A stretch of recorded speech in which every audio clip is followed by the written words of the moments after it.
Welcome to Bookish Quests and Body Reps, the series where I give you a book review and workouts that I would do if I was sucked into that world to survive it. So we're going to start with a book review, and then following that book review, we're going to have a workout that you can start using today to train to be a part of this world. So today we are reviewing Fighting Destiny by Amelia Hutchinson. I will tell you, if you're going to read this, do check the trigger warnings and know that there is a really high chance that you are going to hate the love interest for couple books. That's just a normal Amelia thing. We start out kind of hating him, and then, he grows in us as we get to know him a little better. But just to forewarn you, if you don't like the kind of enemies to lovers vibe, this may be the book for you. What's this book about, you may ask? Have you ever heard of the old Celtic legends of the Fae? Beautiful, magical, and deadly creatures that have a love of messing with humans just for kicks and giggles. Welcome to my world. What started out as a strange assignment led to one of the most gruesome murder mysteries of our times. My friends and I are set and determined to find out who is killing off Fae and witches alike. Couple of problems in the way. I hate the Fae, and the Prince of the Dark Fae is bound and determined that I work for him. He's rude, overbearing, egotistical, ass with a compulsive need to possess, dominate, and control me. Oh, and did I mention that he is absolutely sex on a stick gorgeous?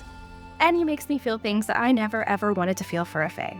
Every time he touches me or looks at me with those dangerous golden eyes, he seems to pull me further in under his spell, despite my better judgment. My friends and I can't trust anyone. And nothing is as it seems on the surface. Not even me. I will tell you that this is kind of like the MCU of books, and that there are like 4 or 5 series that cross over. And there's a suggested reading order where you're not just going to read through the Fighting Destiny series. I think you read the first 3 books and then you switch to Monsters, and then there's a Night series. And I know that sounds complicated, but trust me, all of the characters overlap. And it's not a huge spoiler, but the story does make more sense if you follow that suggested reading order. It is listed in the newer copies of the books, and also in Amelia Hutchinson's Facebook group and on her social medias if you need that. If you cannot find it, just message me. I'll figure out how to get it to you. I know that sounds daunting, but I will tell you that this book got me out of a reading slump and actually started my whole book creator career, because I was so obsessed with this, and it was the first time I connected with people who had been reading the books that I had been reading. And some of my bookish friends that I still talk to this day, I met because of this series. And I will forever be grateful for that. And I will tell you that I also consumed, I think 16 books in the series were out when I started. I consumed them in like a 6-week period. I got out of my reading slump. I hit the highest amount of books I've ever read in a year, and I didn't sleep a whole lot. I don't recommend that, but I will tell you that's how good these are. Now, when we open up page 1, see our girl here, she is a guild member. She helps deal with metaphysical crimes, keep tabs on people, a little bit of a spy, secret agent type thing.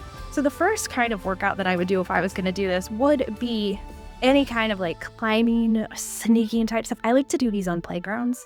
What I like about this is she sneaks in to a facility to figure out what's going on. It's not going to go well for her. It's actually kind of hilarious, a little confusing because she is trained, but we can't win them all, right? And honestly, she does kind of catch a prize. Not the prize that anyone anticipated, but she does get a prize. There is a lot of fighting in this book, though we like a strong MC who knows how to fight, right? Oh, we're going to have to do some kind of fight training as well, and that's going to be a lot of fun. Now, as you go from this book, I'm going to tell you the side characters are super memorable, and I think Riston is my favorite. All of the brothers are excellent. One of the things I love about Amelia Hutchins is even the side characters. But Riston's kind of the comic relief. But there is, listen, when you get to know about the woo, everyone wants to join Riston's school of woo. It is excellent. Now, again, this book does have to do a lot with Celtic and Fae traditions. So, if you're looking to up your cardio game, pretend you're getting chased by the Royal Hunt, can do it. And here's the deal. Maybe you want to get caught, maybe you don't. No judgment from me. Just make it a little bit of a chase first, get your heart rate up a little, and then how you choose to keep your heart rate up is totally on you. Now, the other thing about this one, again, I did mention I did not have a problem with our love interest right away. I don't know what that says about me. I think the only one that I hated from the beginning was the Dragon King, and we still have our problems. Okay. But not that. And the plot twist. Can we talk about? So again, I said it's kind of daunting that there are so many books.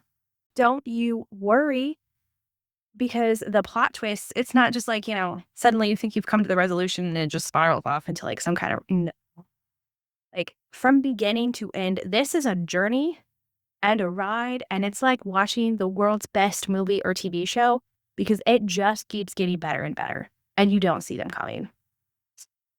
If you are looking for something to get you a little bit of fun, a little bit of romance, a little bit of beating stuff up, causing some chaos, great side characters, this is the series for you.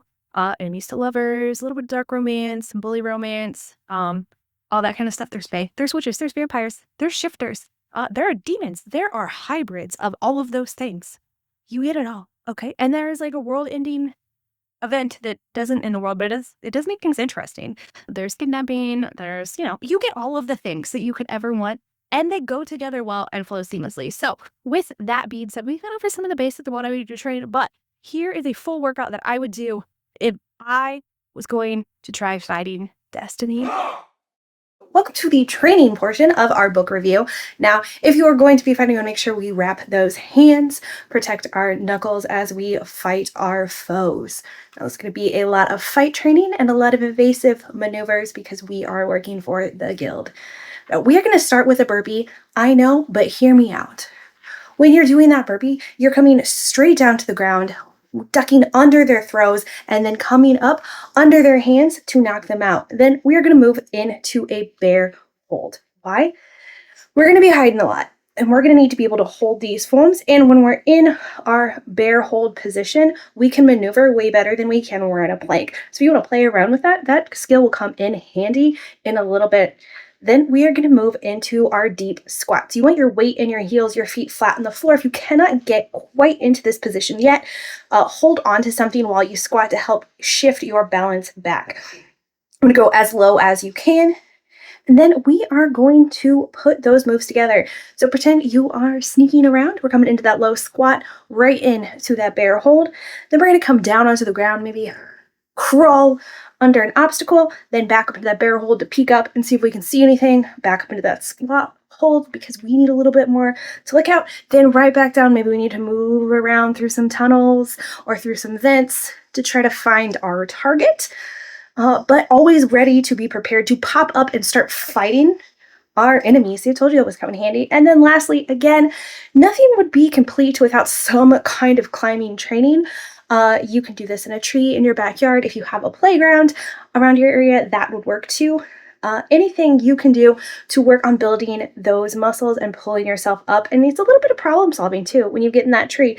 See, right at this point is when I realized that we have a mosquito trap made out of a 5-gallon bucket right where I got up, and I really should have moved that before I got started. So make sure before you go up the tree that you have cleared away any like toys or yard things that are under the tree before you dismount. But don't worry, problem solving. Again, that bad guy bucket was just in my way.